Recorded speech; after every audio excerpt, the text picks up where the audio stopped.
Welcome to megabyte commerce classes.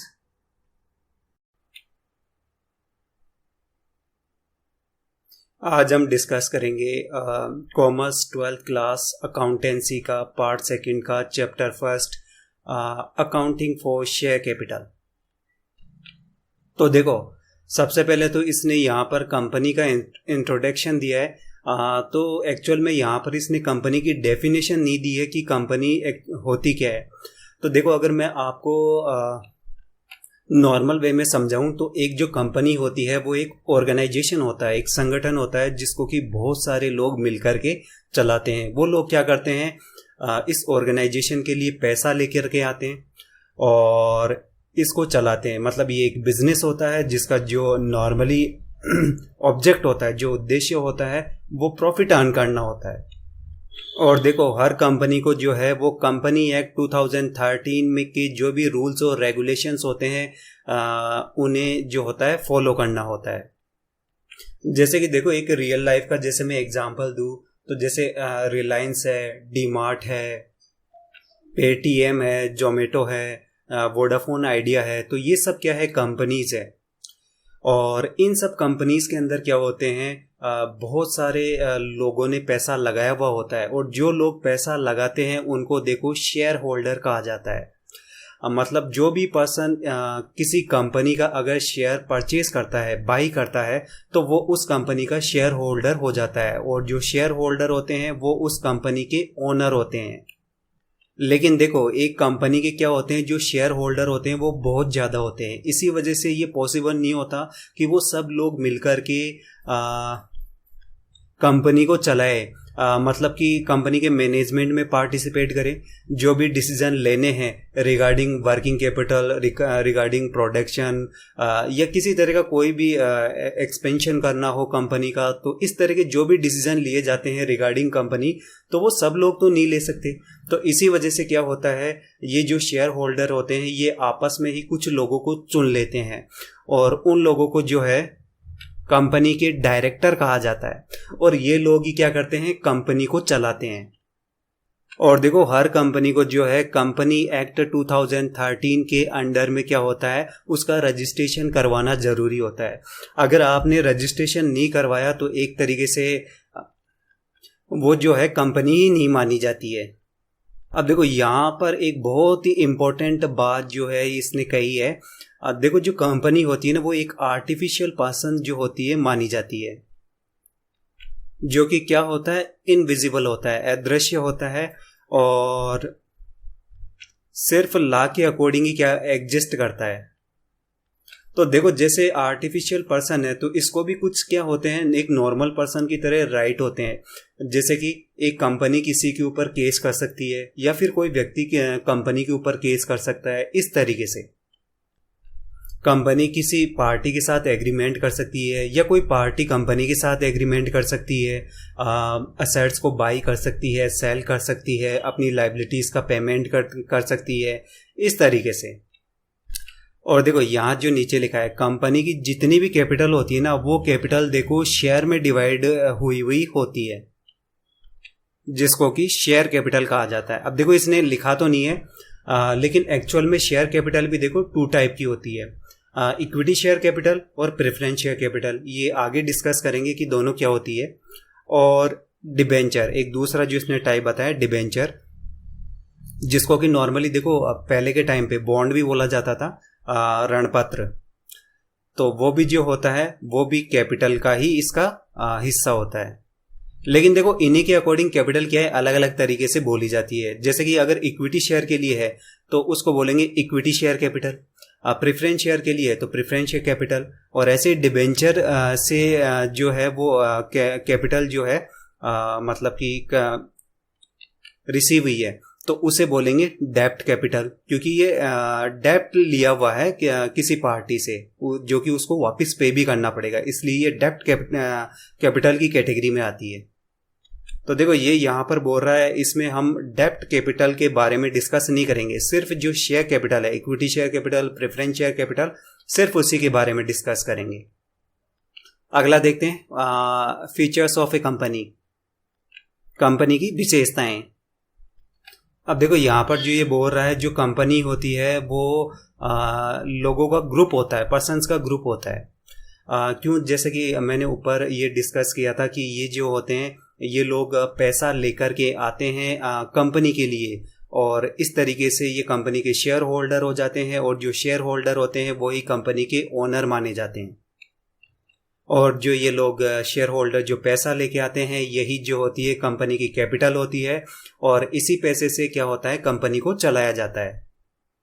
अब देखो, जैसे मैंने आपको पहले बताया कि इसको ये एक कंपनी जो होती है एक आर्टिफिशियल पर्सन होती है, और ये जो होती है कंपनी के जो शेयर होल्डर होते हैं, जो कि मैंने बताया ओनर होते हैं, उनसे अलग इसका एग्जिस्टेंस माना जाता है। मतलब कि शेयर होल्डर अलग माने जाते हैं और कंपनी जो होती है वो अलग मानी जाती है।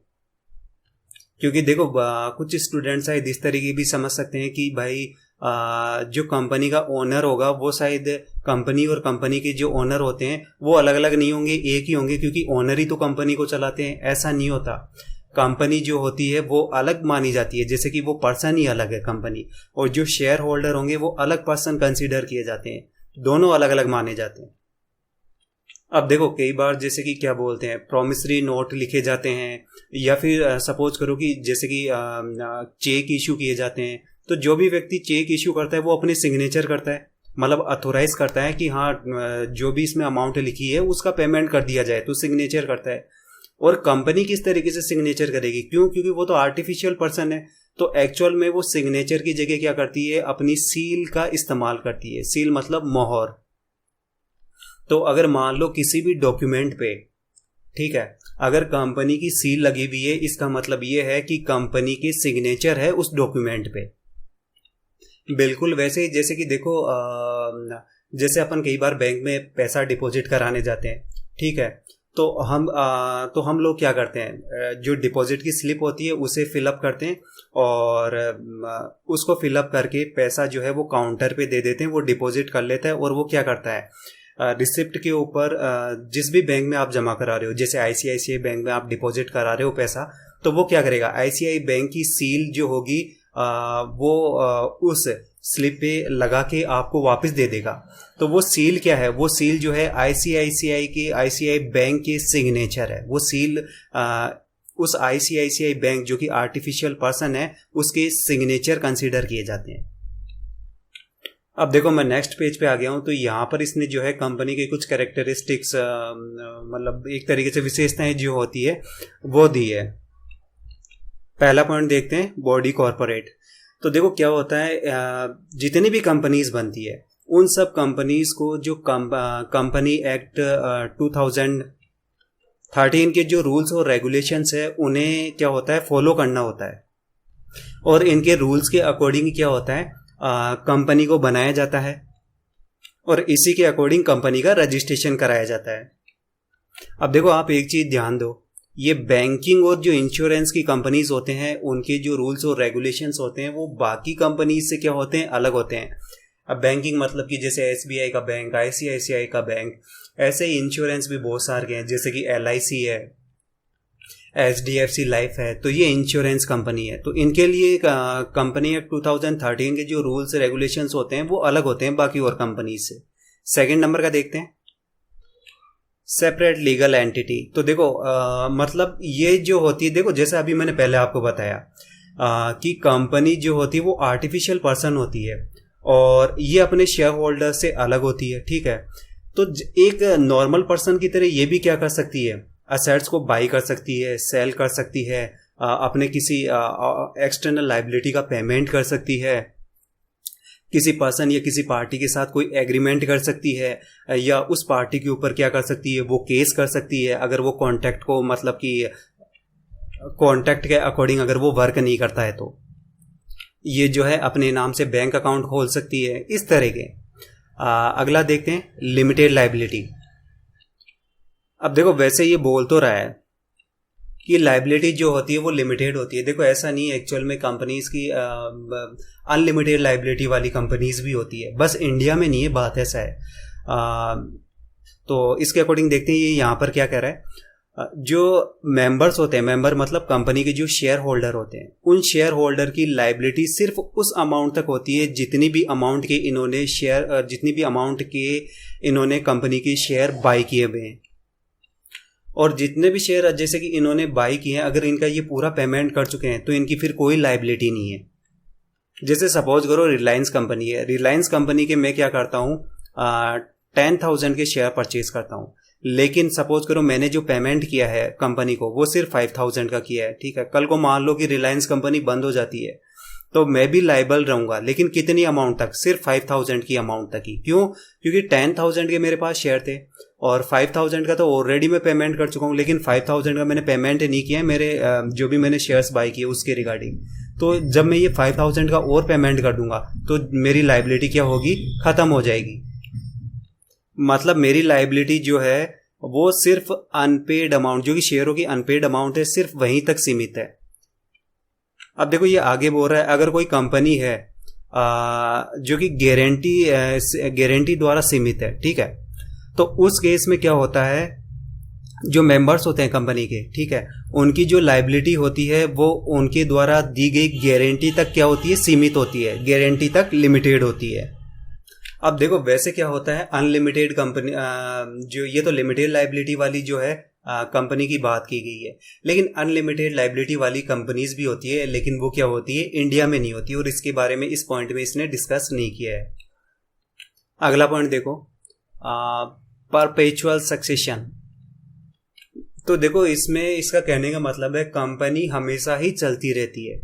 अगर कोई शेयर होल्डर जैसे कि मान लो इंसॉल्वेंट हो जाता है, मतलब दिवालिया हो जाता है, या कोई शेयर होल्डर अपने शेयर सेल कर देता है, कोई नया शेयर होल्डर शेयरों को बाई करता है, मतलब कोई भी मेंबर, कोई जा रहा है, कोई मेंबर जा रहा है, कोई मेंबर का आ रहा है, इन सब, या फिर कोई इंसॉल्वेंट हो जाता है कोई मेंबर, इन सब से कंपनी का कोई लेना देना नहीं है। ऐसा नहीं है कि ये सब हो जाने से कंपनी बंद हो जाएगी, नहीं, उसका कंपनी के ऊपर इम्पैक्ट नहीं होता, कंपनी तो तब भी चलती ही रहेगी।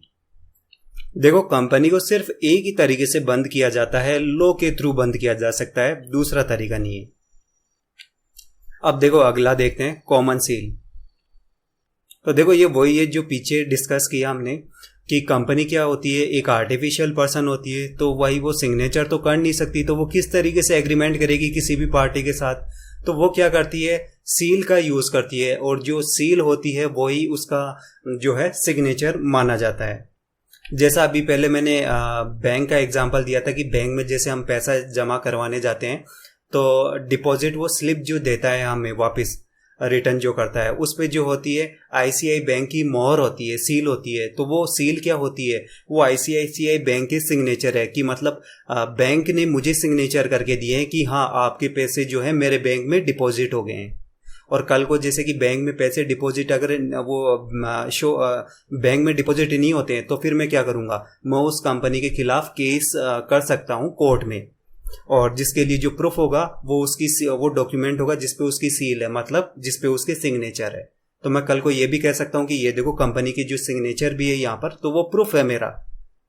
इसी तरीके से आप देखो, चाहे आप स्कूल्स में देखो, चाहे आप हॉस्पिटल्स में देखो, तो नॉर्मली बहुत से डॉक्यूमेंटों पे क्या करते हैं वो लोग, हॉस्पिटल वाले अपनी सील लगा करके देते हैं, स्कूल वाले अपनी मोहर सील लगा करके देते हैं।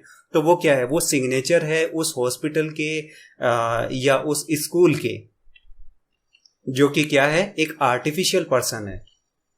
और देखो ठीक इसी तरीके से अगर किसी डॉक्यूमेंट के ऊपर कंपनी की सील नहीं लगी हुई है तो इसका मतलब ये है कि उस कंपनी के साथ कोई एग्रीमेंट नहीं हुआ है। जैसे कि अगर कोई डॉक्यूमेंट है, डॉक्यूमेंट के ऊपर कंपनी की सील ही नहीं है, तो कंपनी ये बात बोल सकती है कि ऐसा मैंने कोई एग्रीमेंट किया ही नहीं, क्योंकि अगर मैंने किया होता तो मेरी सील इस डॉक्यूमेंट पे होती, या यूं बोल दूं कि मेरे सिग्नेचर इस डॉक्यूमेंट पे होते, क्योंकि सील को ही सिग्नेचर कंसीडर किया जाता है। अब देखो नेक्स्ट पॉइंट को देखते हैं, कंपनी के शेयर्स किस तरीके से ट्रांसफर किए जाते हैं। तो देखो पहली चीज तो ध्यान दो, यहाँ पर सिर्फ पब्लिक लिमिटेड कंपनी की बात हो रही है, प्राइवेट कंपनीज की बात नहीं हो रही है, ठीक है। तो पब्लिक लिमिटेड जो कंपनीज होती है उनमें शेयर्स इजीली ट्रांसफर किए जा सकते हैं। उसमें ऐसा नहीं है कि आपको कंपनी से परमिशन लेने की जरूरत होगी, या किसी मेंबर की परमिशन लेनी होगी या कोई रूल्स रेगुलेशन फॉलो करना होगा, ऐसा कुछ नहीं है, इजीली किया जा सकता है। जैसे कि मैं बताऊं कि मैं जैसे स्टॉक मार्केट में मैं ट्रेड भी करता हूं, तो जैसे किसी भी कंपनी का शेयर खरीदना होता है, जैसे कि अभी मेरे पास आईसीआईसीआई सिक्योरिटी के शेयर है, हालांकि और भी कंपनीज के हैं। तो खरीदने के लिए क्या होता है, बस पैसा जो है वो अकाउंट में डलवाओ, ब्रोकर के अकाउंट में, और खरीदना है तो जो भी उसकी मार्केट प्राइस चल रही है उस मार्केट प्राइस पे आप ऑर्डर लगा दो, तो वो जो शेयर होंगे वो मेरे अकाउंट में क्रेडिट हो जाएंगे, मतलब कि मेरे अकाउंट में आ जाएंगे। तो कोई रूल्स और रेगुलेशंस नहीं होते किसी भी पब्लिक कंपनी के शेयर्स को बाई करने के लिए। इसी तरीके से देखो, सिर्फ बाई की बात नहीं होती, सेलिंग के ऊपर भी इस तरह का कोई रूल नहीं होता कि आपको कंपनी की परमिशन लेनी होगी। आप जब चाहो जितने भी शेयर चाहो तब आप वो बाई कर सकते हो, और जब चाहो जितने भी शेयर चाहो आप वो सेल कर सकते हो। बस बात इतनी है कि सेल करना है तो फिर उतने शेयर आपके पास पहले होने चाहिए भाई। जब आपके पास होंगे तभी तो आप सेल करोगे उन शेयर्स को। बस देखो क्या होता है, कंपनी का जो आर्टिकल होता है उसी के अंदर किस तरीके से मतलब शेयर ट्रांसफर किए जाएंगे उनके बारे में वो मेथड जो होता है वो दिया हुआ होता है।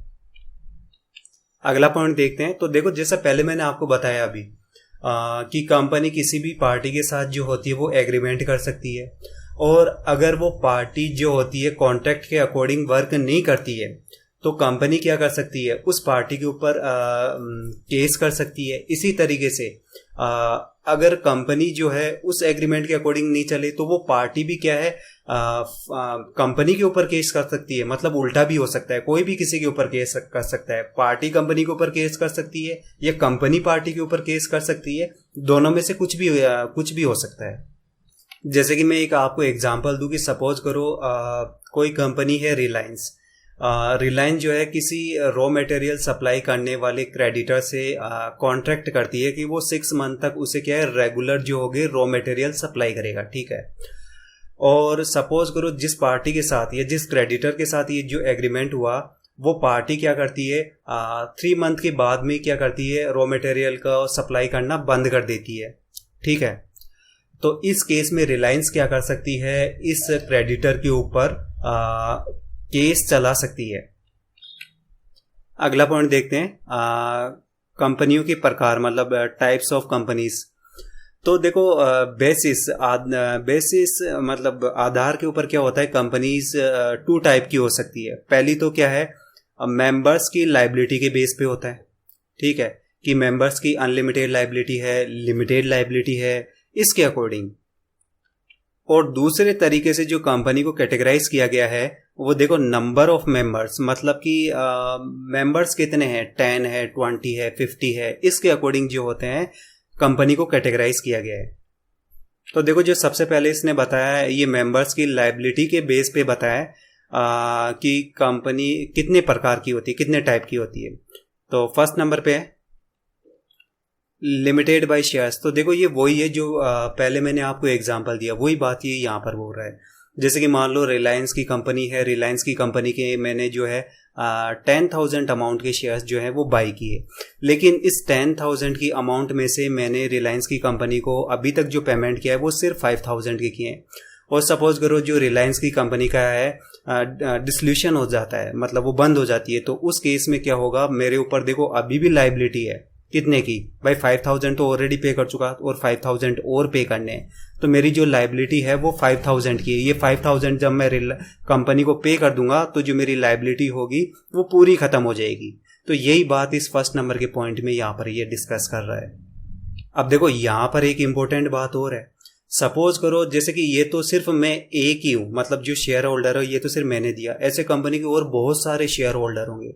तो रिलायंस की जब कंपनी डिसॉल्व हो रही है तब सपोज करो जिन का जितना भी अमाउंट आउटस्टैंडिंग थी, जैसे यहाँ पर मेरे केस में मेरी 5,000 की आउटस्टैंडिंग थी, तो उनकी जितनी भी आउटस्टैंडिंग है अगर वो पूरा पैसा लेके आ जाते हैं वो शेयर होल्डर और कंपनी को पे कर देते हैं, ठीक है, और ये जितना भी पैसा अब जैसे कंपनी के पास आ गया शेयर होल्डर से, ठीक है, ये पैसा भी अगर सफिशिएंट नहीं होता है एक्सटर्नल लाइबिलिटी का पेमेंट करने के लिए, मतलब रिलायंस कंपनी ने जिन लोगों से पैसा उधार लिया हुआ है उनको पेमेंट कर रही है, और शेयर होल्डर से ये जितनी भी अमाउंट लेनी थी जो कि आउटस्टैंडिंग चल रही थी वो भी ले चुकी है, और ये सारा पैसा जो है, इन सारे पैसे का यूज़ करके भी वो अपनी जो एक्सटर्नल लाइबिलिटी है उसका पेमेंट नहीं कर पाती है, मतलब अभी भी लाइबिलिटी रह जाती है।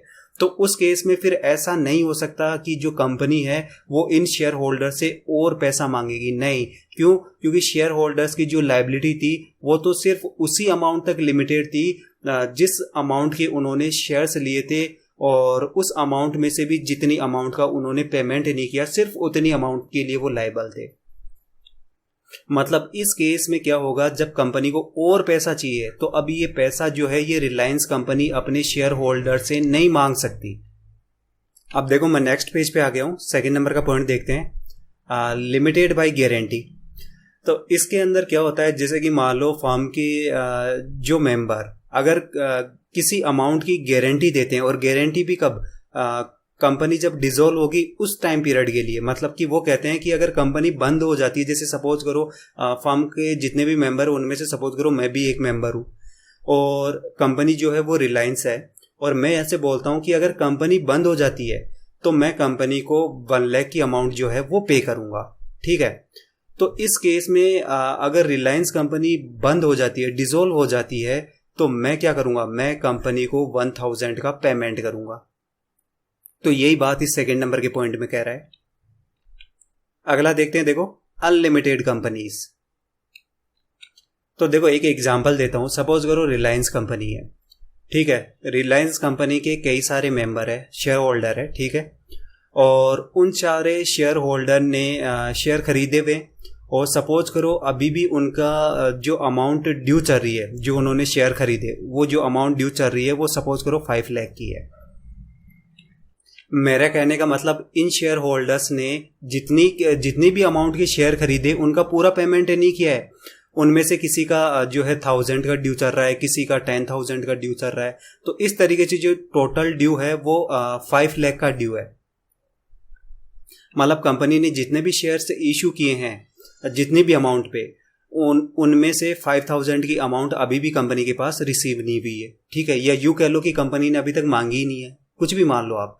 और सपोज करो जो ये रिलायंस कंपनी है, इस रिलायंस कंपनी डिसॉल्व हो जाती है, मतलब बंद हो जाती है। इस केस में कंपनी क्या करेगी, कंपनी इन शेयर होल्डर्स को बोलेगी भाई आप ये 5000 की अमाउंट लेके आओ, कंपनी बंद हो रही है। जो भी कंपनी की आउटसाइडर लाइबिलिटी है, जैसे मान लो कोई क्रेडिटर है, किसी बैंक का लिया हुआ लोन है, शॉर्ट टर्म का लोन, लॉन्ग टर्म का, कोई डिबेंचर होल्डर है, तो इन सब लोगों को पैसा तो देना पड़ेगा ना। तो रिलायंस कंपनी क्या कहेगी, भैया ये जो 5 लाख की अमाउंट जो मैंने आप लोगों से ली नहीं है वो आप लेके आओ। तो ये लोग जैसे कि 5000 का सपोज करो रिलायंस को पेमेंट भी कर देते हैं, ठीक है। सॉरी 5000 क्या, 5 लाख का, 5 लाख का पेमेंट कर देते हैं। अब फर्म रिलायंस क्या करेगी, जितनी भी असेट्स है वो सारी सेल कर देगी। क्यों? क्योंकि पेमेंट करना है। तो सारी असेट्स को सेल करने पे ये 5 लाख की अमाउंट इन शेयर होल्डर से लेने पे जितनी भी अमाउंट बनती है, ठीक है, सपोज करो जैसे कि ये 10 लाख की अमाउंट हो जाती है, टोटल 10 लाख की हो गई। लेकिन जो क्रेडिटर है, सपोज करो वो जो क्रेडिटर है वो मतलब आउटसाइडर लाइबिलिटी वाले, वो 12 लाख के है। क्रेडिटर, बैंक के लोन, वो कुल मिलाकर 12 लाख के, मतलब 12 लाख का जो है वो पेमेंट करना है रिलायंस कंपनी को। तो कंपनी के पास तो पैसा ही 10 लाख का है और पेमेंट 12 लाख का करना है, तो 2 लाख की अमाउंट और चाहिए।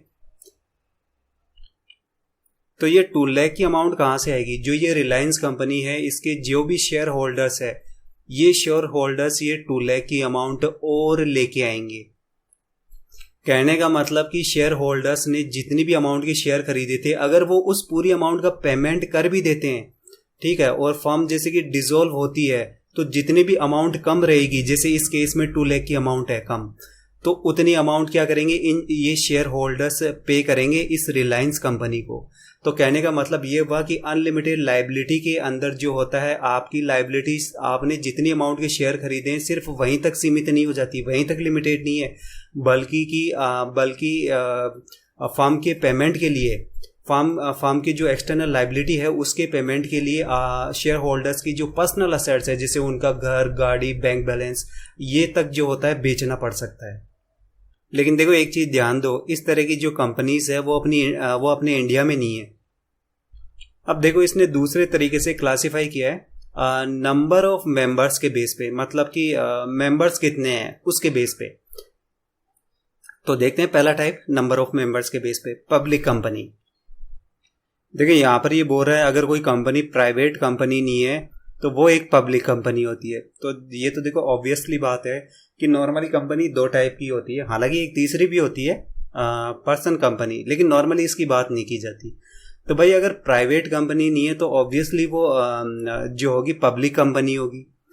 और दूसरे नंबर के पॉइंट पे ये बोल रहा है जो किसी प्राइवेट कंपनी की सब्सिडियरी मतलब सहायक कंपनी नहीं है तो वो क्या होगी, वो पब्लिक कंपनी होगी। सब्सिडियरी का मतलब ये है कि जो मेन कंपनी है उसने अगर किसी कंपनी के अंदर जैसे कि जो बड़ी होल्डिंग है या जो बड़ा शेयर है उस कंपनी का वो उसने अगर खरीदा हुआ है तो वो उसकी सब्सिडियरी कंपनी हो जाती है। तो अगर इस तरह की कंडीशन नहीं है तो ऐसी जो कंपनी होती है वो पब्लिक कंपनी जो होती है कंसिडर की जाती है।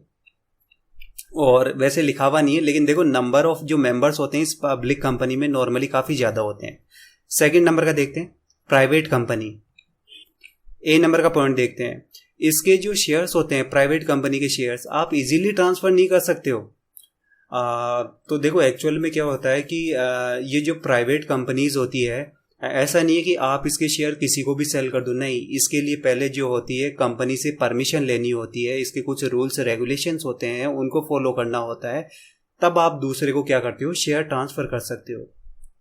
ठीक है, मतलब ना तो बाइंग कर सकते हो ना सेलिंग कर सकते हो। और नॉर्मली जो इस तरह के शेयर्स होते हैं जब प्राइवेट कंपनी की बात हो रही होती है तो देखो ये क्या होते हैं, एनएससी बीएससी पर ट्रेड नहीं होते, ये शायद आप लोग जानते हो। तो ये national stock exchange, Bombay stock exchange, तो ये यहाँ पर नहीं होते क्योंकि यहाँ पर जो होते हैं सिर्फ पब्लिक कंपनीज के शेयर ही होते हैं जिनको कि पब्लिक इजीली बाई और सेल कर सकती है। तो ये लिस्टेड नहीं होते, एक दूसरी चीज़। और बी नंबर का पॉइंट देखो, हाँ देखो इसके साथ ही एक चीज़ और ध्यान दो, यहाँ पर तो शेयर ट्रांसफ़र नहीं किए जा सकते हैं लेकिन जो पब्लिक कंपनीज होती है उसमें इजीली ट्रांसफ़र किए जा सकते हैं। क्यों? क्योंकि नॉर्मली पब्लिक कंपनीज जो होती है वो एनएससी बीएससी पे जो होती है लिस्टेड होती है और इजीली कोई भी उनके शेयर्स जो होते हैं बाई और सेल कर सकता है। बी नंबर का पॉइंट देखो, प्राइवेट कंपनी में कम से कम 2% होनी चाहिए और जो मैक्सिमम है वो 20% होनी चाहिए, सॉरी 200% होनी चाहिए। और देखो इनमें भी जो है ये कंपनी के जो एम्प्लॉयज़ है, जो कर्मचारी है, वो इन्वॉल्व नहीं है इसमें। थर्ड नंबर का पॉइंट देखते हैं, 1% कंपनी, मतलब कि उस कंपनी को चलाने वाला जो है वो सिर्फ एक ही पर्सन है। देखो जैसे नॉर्मली अपन रोड्स पे देखते हैं बहुत सारी दुकानें, आप उन दुकानों पे देखो कंपनी लिखा हुआ होता है, ऐसा मतलब थोड़ी है कि उस एक दुकान को चलाने वाले जो है 1000 लोग हैं या 2000 है या 200 लोग है, चलाने वाला नॉर्मली एक ही पर्सन होता है, फिर भी उस पर कंपनी लिखा हुआ है। तो ये जो होती है 1% कंपनी होती है वो, तो मतलब चलाने वाला एक ही व्यक्ति है। तो इस तरह की कंपनी के लिए देखते हैं। तो पहले पॉइंट में देखो नेचुरल पर्सन, तो देखो नेचुरल पर्सन का क्या मतलब है, जैसे अभी जो हमने डिस्कस किया वो क्या किया कि कंपनी क्या होती है, एक आर्टिफिशियल पर्सन होती है। तो कहने का मतलब कि इस कंपनी को चलाने वाला जो व्यक्ति है वो नेचुरल होना चाहिए, मतलब आपके और हमारे जैसा होना चाहिए, एक कंपनी की तरह आर्टिफिशियल पर्सन नहीं होना चाहिए। पहली चीज़ ये, वो इंडियन सिटीजन होना चाहिए, भारत का नागरिक होना चाहिए, और नागरिक होने के साथ साथ भारत का रेजिडेंट मतलब कि निवासी भी होना जरूरी है उसका, तभी वो क्या कर सकता है, इस 1% जो कंपनी है वो चला सकता है। बी नंबर का पॉइंट देखो, सी नंबर का पॉइंट देखो, जो इस तरह की कंपनी होती है, सॉरी बी नंबर का, ये जो होती है नॉन बैंकिंग फाइनेंशियल इन्वेस्टमेंट की एक्टिविटी नहीं कर सकती है। जैसे देखो एचडीएफसी, एएमसी है या बजाज फाइनेंस है, ये इसी तरह के होते हैं, मतलब पैसा लेकर के कहीं इन्वेस्ट करना, इस तरह की जो एक्टिविटी होती है ये 1% की जो कंपनी है वो नहीं कर सकती। सी नंबर का पॉइंट देखते हैं, जो इसकी पेड अप कैपिटल होती है वो देखो 50 लाख से ज़्यादा की नहीं होनी चाहिए। तो ये called up capital, paid up capital, ये इशूड कैपिटल, ये सब देखो आगे डिस्कस करेंगे कि ये होती क्या है। डी नंबर का पॉइंट, इसका जो है 3 ईयर का जो टर्नओवर है वो 2 करोड़ से ज़्यादा का नहीं होना चाहिए। सॉरी देखो ये इस तरीके से नहीं है, 3 ईयर का एवरेज एनुअल टर्नओवर जो है वो 2 करोड़ से ज़्यादा का नहीं होना चाहिए। जैसे कि मैं एक एग्जांपल दूं, जो फर्स्ट ईयर का टर्नओवर है वो 3 करोड़ का है, सेकेंड ईयर का टर्नओवर 2 करोड़ का, और थर्ड ईयर का जो टर्नओवर है वो 1 करोड़ का है। तो इनका टोटल करेंगे, जो टोटल आएगा वो 6 आएगा। 6, अब ये 6 करोड़ का टर्नओवर है जो कि 3 ईयर का है, लेकिन एवरेज कैलकुलेट करना है कि एवरी ईयर का जो टर्नओवर होगा वो कितना होगा। तो 6/3 नंबर ऑफ ईयर्स कैलकुलेट होके आएगा 2। तो ये जो होगा एवरेज एनुअल टर्नओवर होगा, जो कि कितने का है, 2 करोड़ का है। मतलब क्या करना होता है, 3 ईयर के जो टर्नओवर होते हैं सबसे पहले तो उनको ऐड करो। ऐड करने के बाद में divided by number of years, जो कि 3 होंगे, क्योंकि 3 ईयर के बेस पे कैलकुलेट करना है। तो उससे जो होगा एवरेज एनुअल टर्नओवर कैलकुलेट होके आ जाएगा। अब देखो अगला देखते हैं, कंपनी की शेयर कैपिटल। तो देखो जैसा ऑलरेडी मैंने डिस्कस किया कि जो कंपनी के शेयर होल्डर्स होते हैं वो कंपनी को चलाने के लिए पैसा लेकर के आते हैं, और जो ये पैसा होता है इसी को शेयर कैपिटल कहा जाता है। अब देखो जैसे कि पीछे ये जैसे पार्टनरशिप में डिस्कस किया था कि नॉर्मली जो बैलेंस शीट होती है उनमें पार्टनर्स की कैपिटल को भी शो किया जाता है, उनके जो भी करंट अकाउंट होते हैं या उनके कैपिटल अकाउंट होते हैं। लेकिन यहाँ पर ऐसा नहीं होता। क्यों? क्योंकि जब बात आती है कंपनी की तो जो शेयर होल्डर्स होते हैं वो लाखों में होते हैं। तो ऐसा तो पॉसिबल ही नहीं है कि आप एक बैलेंस शीट में लाखों शेयर होल्डर्स को शो करो। ऐसा पॉसिबल ही नहीं होता, क्योंकि पार्टनरशिप में तो नॉर्मली जो पार्टनर्स होते हैं वो 2 होते हैं, 4 होते हैं, लिमिटेड होते हैं, तो इसलिए बैलेंस शीट में इजीली शो किए जा सकते हैं। लेकिन यहाँ पर इशू है, 1 लाख शेयर होल्डर्स को आप बैलेंस शीट में शो नहीं कर सकते। तो इसी वजह से देखो क्या किया जाता है, इन सभी शेयर होल्डर्स के लिए सिर्फ एक ही अकाउंट बनाया जाता है, और देखो इस अकाउंट को शेयर कैपिटल अकाउंट कहा जाता है। अब देखो मैं नेक्स्ट पेज पे आ गया हूँ, शेयर कैपिटल की कैटेगरीज। तो पहले देखते हैं अथोराइज्ड कैपिटल। अब देखो जो ये जितने भी दे रखी है, ये authorised capital, issued capital, subscribed capital, ये called up capital, paid up capital. तो ये एक एग्जांपल के साथ मैं इन सबको एक्सप्लेन करूंगा कि ये होती क्या है।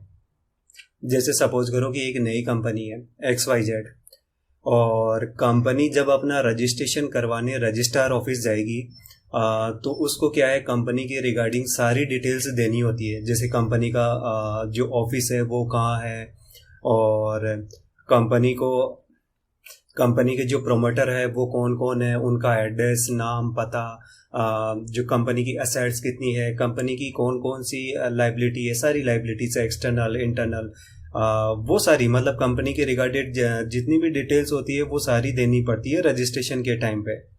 तो उसी समय क्या होता है, जब रजिस्ट्रेशन किया जाता है तो उसी समय देखो जो मेमोरेंडम ऑफ एसोसिएशन होता है, मतलब एक तरीके से आप ये मान लो कि ये कंपनी की एक बुक होती है जिसके अंदर की कंपनी को चलाने के रिगार्डिंग सारे रूल्स और रेगुलेशंस होते हैं।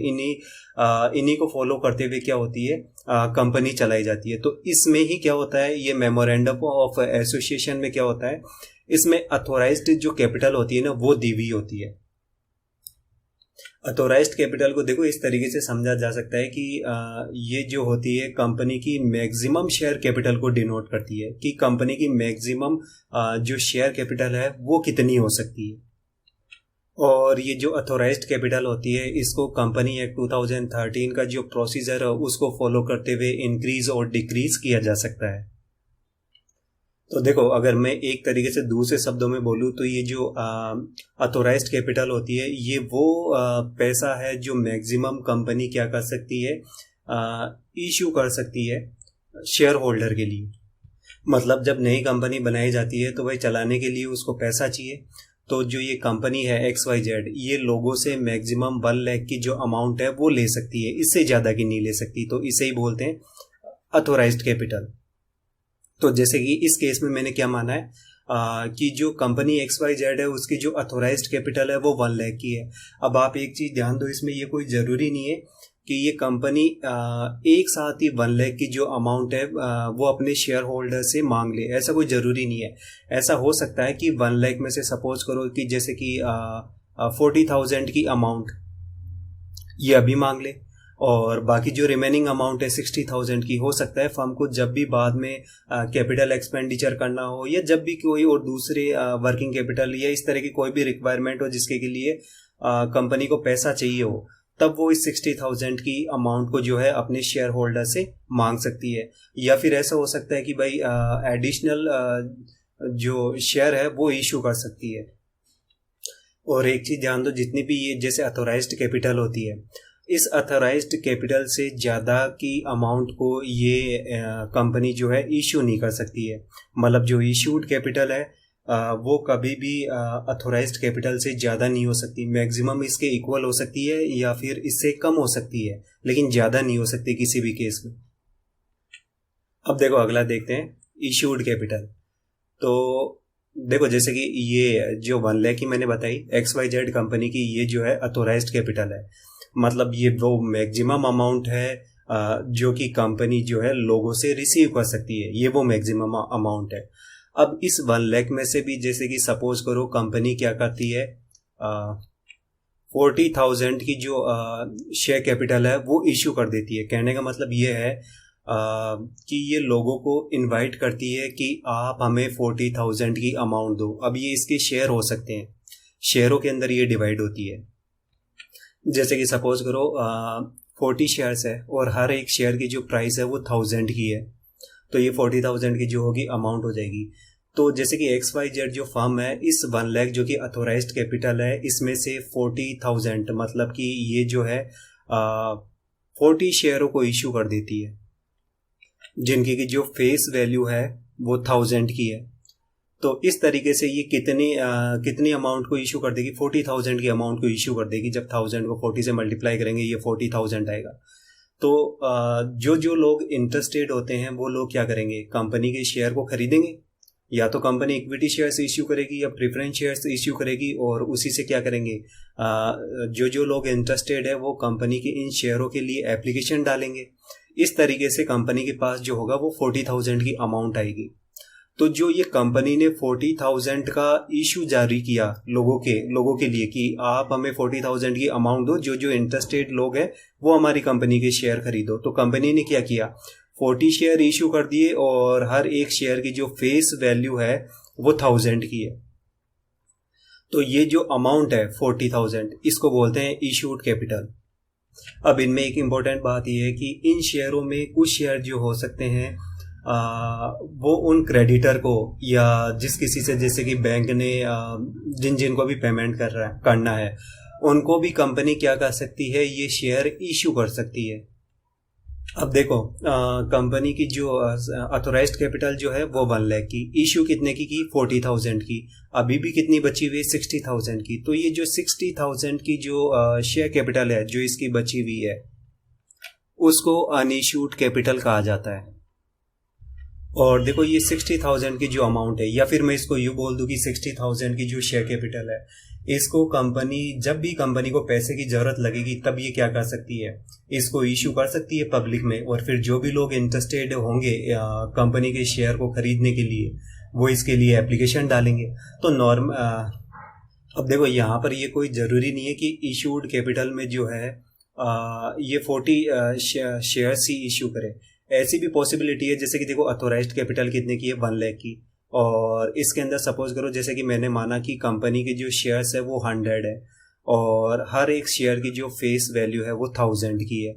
ठीक है, मतलब अथोराइज्ड कैपिटल इस तरीके से डिवाइड है। कंपनी के 100 शेयर्स है और हर एक शेयर की जो फेस वैल्यू है वो 1000 की है। तो ऐसा भी हो सकता है कि कंपनी ये जो 100 के 100 शेयर्स है वो पूरे के पूरे इशू कर दे, ठीक है, और वही 1000 की फेस वैल्यू पे इशू कर दे। और उसमें से भी क्या है, कंपनी शेयर होल्डर से सिर्फ 40,000 की अमाउंट ही जो है उसी को कॉल करे, मतलब 40,000 की अमाउंट ही शेयर होल्डर से मांगे। तो ऐसा भी हो सकता है। और फिर जो बाकी बची हुई है 60,000 की अमाउंट, वो हो सकता है कि वो कंपनी को जब भी रिक्वायर्ड हो केस का, तब फिर वो अपने शेयर होल्डर से इस 60,000 की अमाउंट की डिमांड कर सकती है। तो दोनों में से कोई सा भी केस हो सकता है। ऐसा भी हो सकता है कि कंपनी जो है जो शेयर है, नंबर ऑफ शेयर्स है, वही कम इशू करे और पूरी की पूरी जो अमाउंट है जो कि 40,000 है वो पूरी की पूरी अमाउंट शेयर होल्डर से मांगे। या फिर ऐसा भी हो सकता है कि कंपनी जो है कंपनी की जितनी भी अथोराइज्ड कैपिटल है, जैसे कि यहाँ 1 लाख की है, तो 1 लाख की पूरी क्या करे, इशू कर दे पब्लिक में। लेकिन अमाउंट पूरी की पूरी 1 लाख न मांग करके सिर्फ 40,000 की अमाउंट ही मांगे, मतलब उससे कम की मांगे, लेकिन इशू तो पूरी कर दी, ठीक है। और बाकी जो बची हुई हो वो जब भी कंपनी को रिक्वायर्ड हो तब वो उसको अपने शेयर होल्डर से मांगे। अब देखो अगला देखते हैं सब्सक्राइब्ड कैपिटल।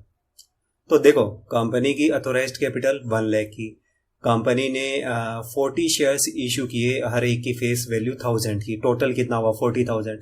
मतलब कंपनी क्या है, लोगों में अपने शेयर्स को इशू कर रही है और उन्हें बोल रही है कि आप हमें पैसा दो हमारी कंपनी चलाने के लिए और हम आपको कंपनी में क्या करेंगे, पार्टनर बनाएंगे। तो कंपनी क्या कर रही है, लोगों से 40,000 की अमाउंट मांग रही है। अब सपोज करो जिन जिन लोगों को, जैसे कुछ लोगों को पसंद आती है कि हाँ ठीक है कंपनी बढ़िया है, कंपनी के शेयर्स खरीदते हैं, ठीक है। तो सपोज करो सिर्फ जो एप्लीकेशन आती है कंपनी के पास वो 30 शेयरों के लिए ही एप्लीकेशन आती है। कहने का मतलब सपोज करो कोई एक पर्सन है जो कंपनी के 10 शेयर खरीदना चाहता है, कोई दूसरा पर्सन है जो कंपनी का सिर्फ 1 शेयर ही खरीदना चाहता है, कोई तीसरा पर्सन है जो 4 शेयर खरीदना चाहता है। इस तरीके से ये जो कितने नंबर ऑफ शेयर्स खरीदना चाहते हैं, इनका टोटल, मैं इनके टोटल की बात कर रहा हूँ। तो जैसे ये इनका टोटल जो है ये 30 का है, मतलब कि 30 शेयर्स जो है वो पब्लिक जो है खरीदना चाहती है, ठीक है। तो इसको बोलते हैं अंडर सब्सक्राइब्ड माना जाता है कि जो इशू है वो अंडर सब्सक्राइब्ड हुआ है। क्यों? क्योंकि कंपनी तो 40 शेयर्स जो करना चाहती थी वो पब्लिक में सेल करना चाहती थी, लेकिन लेने वाले लेने वाले लोग हैं वो सिर्फ 30 शेयर्स को ही खरीदना चाहते हैं। अभी भी कंपनी के 10 शेयर्स जो है वो बचे हुए हैं। तो ये अंडर सब्सक्रिप्शन की कंडीशन कहलाती है इस केस में। इसी तरीके से सपोज करो जैसे कि लोगों को कंपनी बहुत अच्छी लगती है और उन्हें लगता है कि ये कंपनी आगे चल करके काफ़ी पैसा बनाएगी, और सपोज करो जो इसके लिए एप्लीकेशन आती है वो एप्लीकेशन 30 शेयर की ना आकर के 80 शेयर्स की आती है। तो भाई कंपनी ने इशू कितने शेयर किए हुए हैं, 40 शेयर, और एप्लीकेशन कितने शेयर्स के लिए आ रही है, 80 शेयर्स के लिए। तो इसको बोलेंगे ओवर सब्सक्राइब्ड। जो इशू होता है मतलब कि इसको कहेंगे कि इशू ओवर सब्सक्राइब्ड हुआ है, मतलब कंपनी तो सिर्फ 40 शेयर्स ही पब्लिक में सेल करना चाहती है, लेकिन जो लोग है या जो पब्लिक है वो 80 शेयर्स खरीदना चाहती है। तो इस केस में क्या, इसको ओवर सब्सक्राइब्ड कहते हैं इसको। और इस केस में देखो क्या होता है, कंपनी सिर्फ 40 शेयर्स को ही क्या करेगी, इशू करेगी। क्यों? क्योंकि कंपनी ने इशू ही 40 शेयर किया है। तो इसी वजह से क्या होगा, इन जो ये 80 शेयर्स के लिए जो एप्लीकेशंस आई है इनमें से 40 शेयर्स की एप्लीकेशन को कंपनी क्या करेगी, रिजेक्ट कर देगी। मतलब किसी भी केस में अगर ओवर सब्सक्राइब्ड, जैसे यहाँ पर ओवर सब्सक्राइब्ड हुआ है, तो ओवर सब्सक्रिप्शन की कंडीशन में भी क्या होता है, कंपनी मैक्सिमम जितना भी इशू किए, जैसे यहाँ पर 40 का इशू किए 40 शेयर्स के लिए, मैक्सिमम उतने ही शेयर्स क्या कर सकती है, इशू कर सकती है, उससे ज्यादा के इशू नहीं कर सकती। तो देखो कंपनी जितनी भी शेयर कैपिटल इशू करती है, जैसे कि इस केस में जो इशूड कैपिटल है वो 40,000 की है, और उस इशूड कैपिटल पे कितनी शेयर्स के लिए एप्लीकेशन रिसीव होती है या कितने लोग उसे सब्सक्राइब करते हैं, या यूं कह दूं कि कितने लोग उसे लेते हैं। जैसे कि सपोज करो 30 शेयर्स के लिए एप्लीकेशन आती है, मतलब कि 30 शेयर्स खरीदना चाहते हैं लोग, तो इसके करस्पॉन्डिंग जितनी भी अमाउंट बनती है, जैसे कि यहाँ 30,000 है, इसी अमाउंट को जो बोलते हैं सब्सक्राइब्ड कैपिटल कहा जाता है।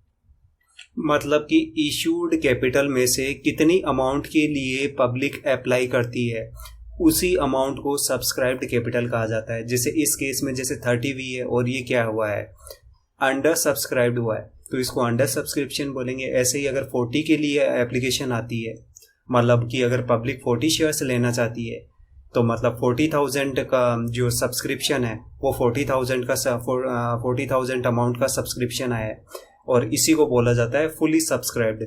जब इशूड कैपिटल के इक्वल ही या उससे ज़्यादा की सब्सक्राइब्ड कैपिटल होती है तो उसी कंडीशन को बोला जाता है फुली सब्सक्राइब्ड। अगला देखते हैं, देखो कॉल्ड अप कैपिटल। तो इसमें क्या होता है, जैसे यहाँ पर 40,000 के जो शेयर्स थे वो 40,000 टोटल अमाउंट के जो ये 40 शेयर्स थे वो कंपनी ने क्या किए थे, इशू किए थे। अब देखो ये कोई ज़रूरी नहीं है कि कंपनी जो है ये 40,000 की अमाउंट एक बार में ही शेयर होल्डर से ले ले, ऐसा कोई ज़रूरी नहीं है। नॉर्मली कंपनी क्या करती है, इस अमाउंट को क्या करती है, शेयर होल्डर से इंस्टॉलमेंट में लेती है। जैसे कि हर एक शेयर की जो प्राइस है फेस वैल्यू वो 1000 की है, तो जैसे कि पहले जैसे कि सपोज करो 1000 में से 100 जो है वो एप्लीकेशन के टाइम पे ले लेगी, फिर अलॉटमेंट के टाइम पे सपोज करो 300 की अमाउंट जो है वो ले लेती है। ऐसे ही फिर इसके बाद में जो होती है 200 की अमाउंट वो ले लेती है। ठीक है, तो लेने का कहने का मतलब ये है कि ये शेयर होल्डर से डिमांड कर रही है कि आप इतनी इतनी अमाउंट लाओ। जैसे कि सपोज करो जिन जिन को शेयर जो अलॉट हुआ है उन लोगों से कंपनी क्या है, मान लो कि पहले जो है 100 की अमाउंट लेती है पर शेयर के बेस पे, फिर थोड़े टाइम बाद में 300 की अमाउंट की और डिमांड करती है कि आप 300 की अमाउंट और लेके आओ, और फिर थोड़े टाइम बाद में 200 की अमाउंट का और डिमांड करती है कि आप अब 200 की अमाउंट और लेके आओ। मैं पर शेयर के बेस पे बात कर रहा हूँ। तो देखो कंपनी ने इस केस में जो ये 40 शेयर्स इशू किए थे इसके रिगार्डिंग कितनी अमाउंट कंपनी ने अपने शेयर होल्डर से मांग रही है, तो आप इन तीनों को ऐड कर दो, ये 100, 300 और 200 को, तो ये 600। ठीक है, तो इसका मतलब ये हुआ कि जो कंपनी है, कंपनी ने 600 हर एक शेयर जिसकी की फेस वैल्यू 1000 है, तो 1000 में से हर 600 की जो अमाउंट है वो मांगी है अपने शेयर होल्डर से। ये शेयर होल्डर कितनी अमाउंट लेके आए मैं उसकी बात नहीं कर रहा, मैं बात कर रहा हूँ कि इन्होंने अपने कंपनी ने अपने शेयर होल्डर से पर शेयर के बेस पे 600 की जो अमाउंट है वो मांगी है कि आप इतनी अमाउंट 600 की अमाउंट लेके आओ हर शेयर के बेस पे। इसका मतलब ये होगा 600 इंटू 40, क्योंकि 40 शेयर्स इश्यू किए हैं, तो कहने का मतलब कंपनी की जो कॉल्ड अप जो कैपिटल होगी वो 24,000 की होगी। मतलब 40,000 की इशू किए और 40,000 में से 24,000 की अमाउंट के लिए कंपनी क्या बोल रही है शेयर होल्डर को कि आप ये अमाउंट लेके आओ। तो जितनी भी अमाउंट के लिए कंपनी जितना भी पैसा शेयर होल्डर से मांग चुकी है, जो शेयर्स उन्होंने इशू किए उसके रिगार्डिंग, उस अमाउंट को जो होता है कॉल्ड अप कैपिटल कहा जाता है, जैसे कि इस केस में 24,000 है। अब देखो अगला देखते हैं पेड अप कैपिटल। तो जैसे कि देखो अभी मैंने आपको एक्सप्लेन किया था कि 100 की अमाउंट मांगी पहले, फिर 300 की अमाउंट मांगी, फिर 200 की अमाउंट मांगी। अब सपोज करो कि 2 ऐसे शेयर होल्डर्स थे जिन्होंने ना तो जब ये 300 की अमाउंट मांगी ना तो तब ये 300 की अमाउंट दी। ठीक है, जितने भी शेयर्स उनके पास थे उनके रिगार्डिंग, और ना ही ये 200 की अमाउंट दी। मतलब कंपनी ने जब ये 200 अमाउंट मांगी तब इन्होंने ये इनके पास जितने भी शेयर्स थे उनके रिगार्डिंग इन्होंने 200 की अमाउंट पे नहीं की। तो कहने का मतलब क्या है, ये अगर सब लोग अमाउंट को पे करते तो फर्म के पास 24,000 की अमाउंट रिसीव होती, लेकिन ये 2 शेयर होल्डर है जो कि पे नहीं कर रहे हैं। तो ऑफकोर्स ये जो अमाउंट हो, अब जो अमाउंट आएगी भाई ये पे नहीं कर रहे हैं, तो ये जो अमाउंट होगी ये 24,000 की अमाउंट से क्या होगी, कम होगी।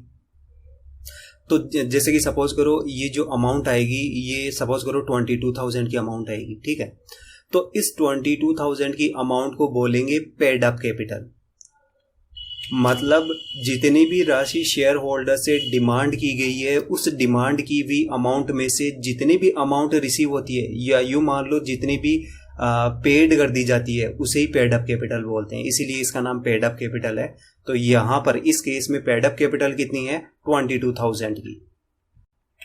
अब देखो अगला देखते हैं अनकॉल्ड कैपिटल। तो देखो कंपनी ने 40,000 के लिए क्या किया था, शेयर्स को इशू किया था।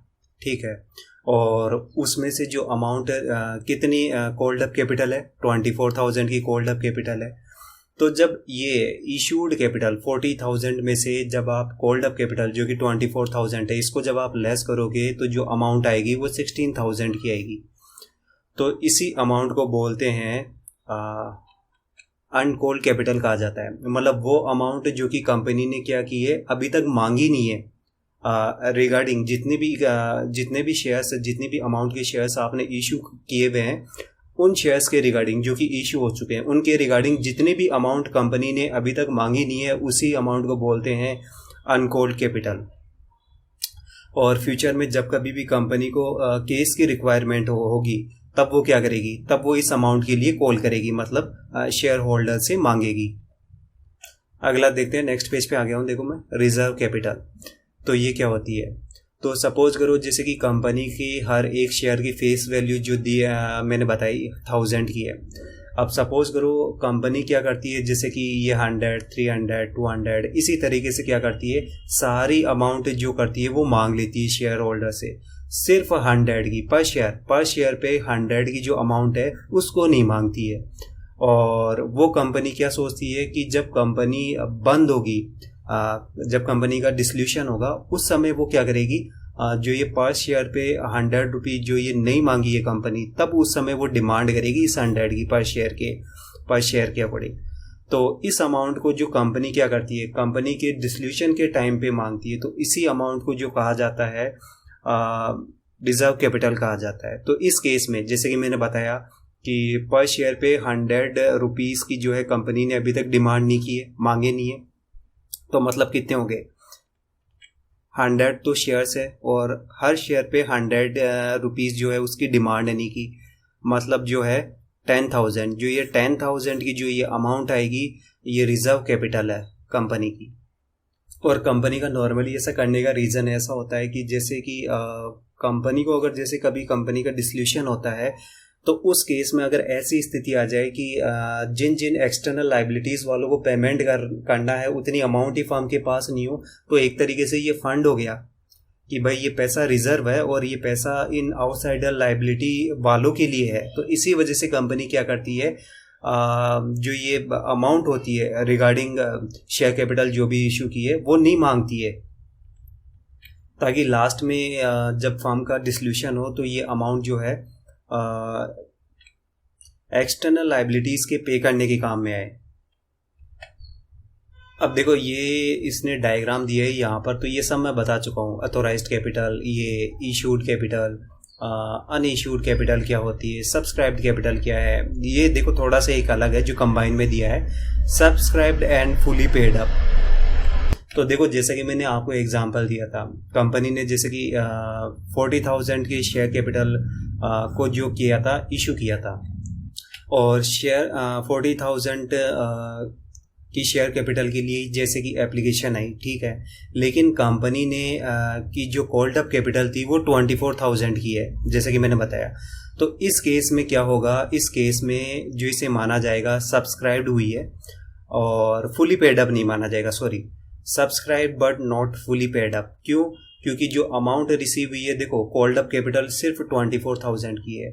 अगर कंपनी 24,000 के बजाय पूरी की पूरी 40,000 की अमाउंट का कॉल करती, मतलब मांगती 40,000 की अमाउंट शेयर होल्डर से, तब इस केस में इसे कहा जाता कि ये subscribed and fully paid up. अब देखो नीचे इसने एक एग्जाम्पल दिया है कि जैसे कि ये कंपनी है सनराइज कंपनी, ठीक है, इसका रजिस्ट्रेशन हो गया, ये कोई नई कंपनी बनी है और इसकी जो अथोराइज्ड कैपिटल है ये 40 लाख की है। और ये किस तरीके से, कंपनी के क्या है 4 लाख के शेयर्स है और हर एक की जो फेस वैल्यू है वो 10 की है।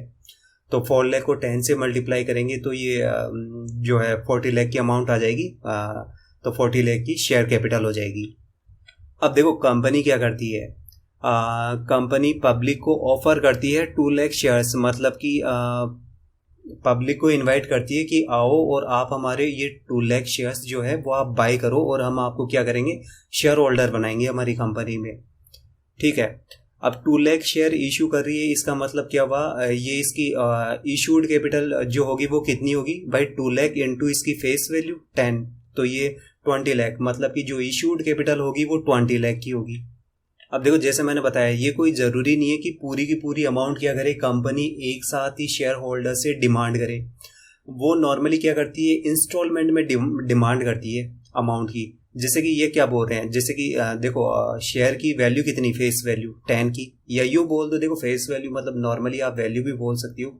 तो शेयर की जैसे कि जो हर एक शेयर की जो प्राइस है वो 10 की है, तो 10 की ये प्राइस है, और 10 की प्राइस पे भी ये क्या कर रही है, एप्लीकेशन के टाइम पे ये 2 रुपीज़ का डिमांड करती है कंपनी की। अगर कोई इंटरेस्टेड है और अगर वो अप्लाई करता है शेयर के लिए, तो जितने भी शेयर्स के लिए अप्लाई करेगा उसको उसी के अकॉर्डिंग हर एक शेयर पे 2 रुपीज़ के अकॉर्डिंग क्या करनी पड़ेगी, इतनी अमाउंट उसे कंपनी को देनी पड़ेगी एप्लीकेशन के टाइम पे।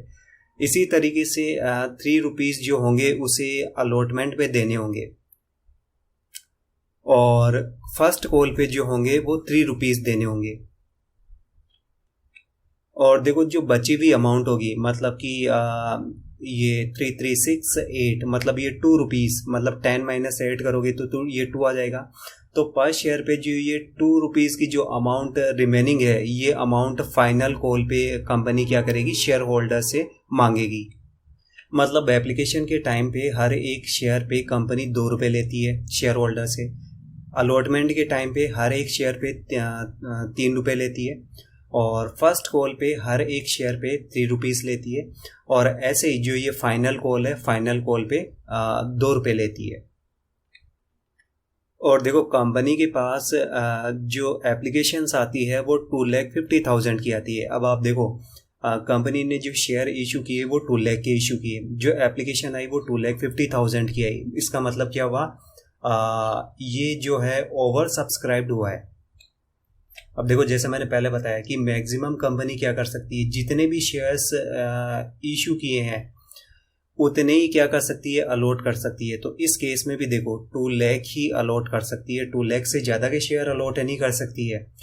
तो 2 लाख, और जो बची हुई एप्लीकेशन थी ये 50,000 शेयर्स के लिए, इनको कंपनी क्या कर देती है, रिजेक्ट कर देती है। रिजेक्ट करने का यही मतलब है कि इनका जो ये पैसा रिसीव हुआ है, तो देखो 50,000 शेयर्स जिनको की एप्लीकेशन को रिजेक्ट किया, इन रिजेक्टेड एप्लीकेशन पे कितनी अमाउंट रिसीव हुई थी भाई, एप्लीकेशन पे 2 रुपये रिसीव हो रहे हैं हर एक शेयर के लिए, मतलब कि 1 लाख की जो अमाउंट है वो रिसीव हुई है। 1 लाख की अमाउंट रिसीव हुई है, इसको कंपनी क्या कर रही है, इन शेयर्स को कैंसिल कर रही है। तो ये 1 लाख की जो अमाउंट होगी, जिन जिन लोगों की एप्लीकेशन रिजेक्ट की है उनको ये 1 लाख की अमाउंट वापस रिफंड करेगी कंपनी। अब देखो आगे ये बोल रहा है कि कंपनी क्या करती है, फाइनल कॉल जो है उसकी अमाउंट नहीं मांगती है। मतलब फाइनल के कॉल के जो पर शेयर पे 2 रुपीज़ की जो अमाउंट थी उसकी डिमांड नहीं करती है अपने शेयर होल्डर से। मतलब इससे पहले की जितनी भी अमाउंट थी वो सब मांग चुकी है। मतलब एप्लीकेशन के आगे ऐसे ही अलॉटमेंट के ये 3 रुपीज़ ये भी आ गए, फर्स्ट कॉल के 3 रुपीज़ ये भी आ गए, बस फाइनल कॉल की अमाउंट जो है वो नहीं मांगी कंपनी ने। अब देखो कंपनी ने ये जितनी भी अमाउंट मांगी है वो सारी अमाउंट आ गई, सिर्फ जो 2000 शेयर्स थे उन 2000 शेयर्स के रिगार्डिंग जो है कॉल की अमाउंट जो है वो रिसीव नहीं हुई। अब देखो जब कभी भी कॉल की बात की जाती है तो ये बात समझने की है कि ना तो एप्लीकेशन अमाउंट की बात हो रही है और ना ही अलॉटमेंट अमाउंट की बात हो रही है।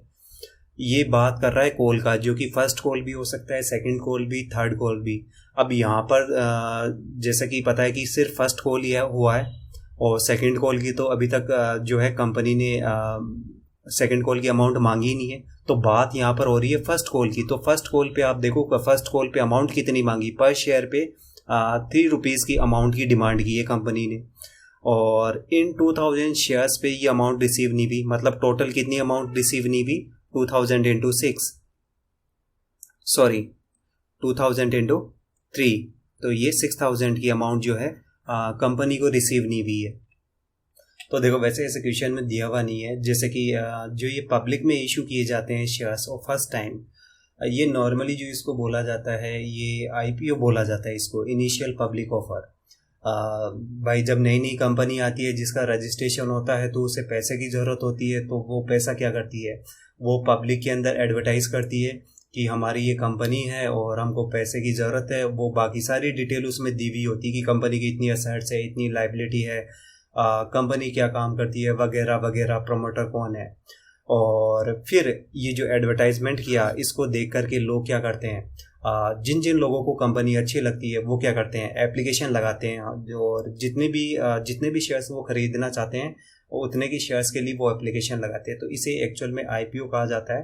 और इस तरीके से क्या किए जाते हैं, लोग क्या करते हैं, कंपनी को पैसा देते हैं। जब वो शेयर्स खरीदते हैं तो वो कंपनी के शेयर होल्डर हो जाते हैं, मतलब कंपनी के ओनर हो जाते हैं। और इस तरीके से क्या होते हैं, कंपनी के पास पैसा आता है इनिशियल पब्लिक ऑफर से।